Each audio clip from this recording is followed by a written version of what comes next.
মমতা ব্যানার্জির ভাইপোর উস্কানিতে খুন হয়েছে।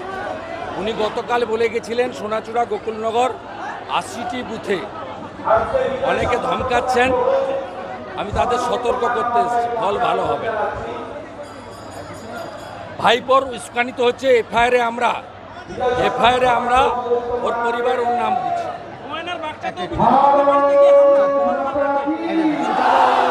নন্দীগ্রাম হোক বা ময়নার বাগচা হোক, এ ধরনের সন্ত্রাস যারা করছে তারা জেনে রাখুক, মানুষ কিন্তু ভোট কাকে দেবে তার সিদ্ধান্ত তারা গ্রহণ করে ফেলেছে এবং তা বিজেপি এবং তৃণমূলের বিরুদ্ধে যাবে।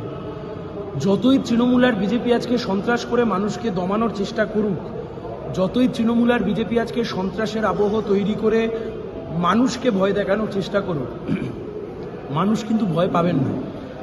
শুভেন্দুবাবুর আমদানি এসব, নন্দীগ্রাম হোক, বিরুলিয়া হোক বা এখানে বাগচা হোক, এই সমস্ত খুন, এই সমস্ত রাজধানী, এই সমস্ত মানুষকে ডিস্টার্ব করা, এসব শুভেন্দুবাবুর বাহিনী এসব আমদানি করেছিল।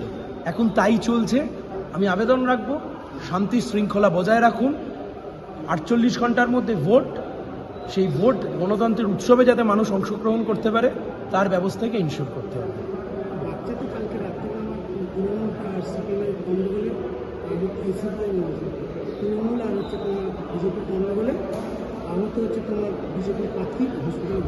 আমি আবার তো বলছি যে ময়নার বাগচাকে এরা বারবার সন্ত্রস্ত করতে চাইছে।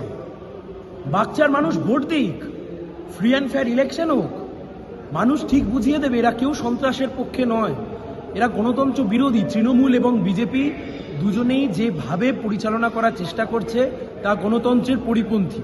আবার বলছি, শান্তি বজায় রাখুন, মানুষকে তার ভোট দেওয়ার ব্যবস্থা করতে হবে এবং তা করবার জন্য আমরা ময়দানে থাকব।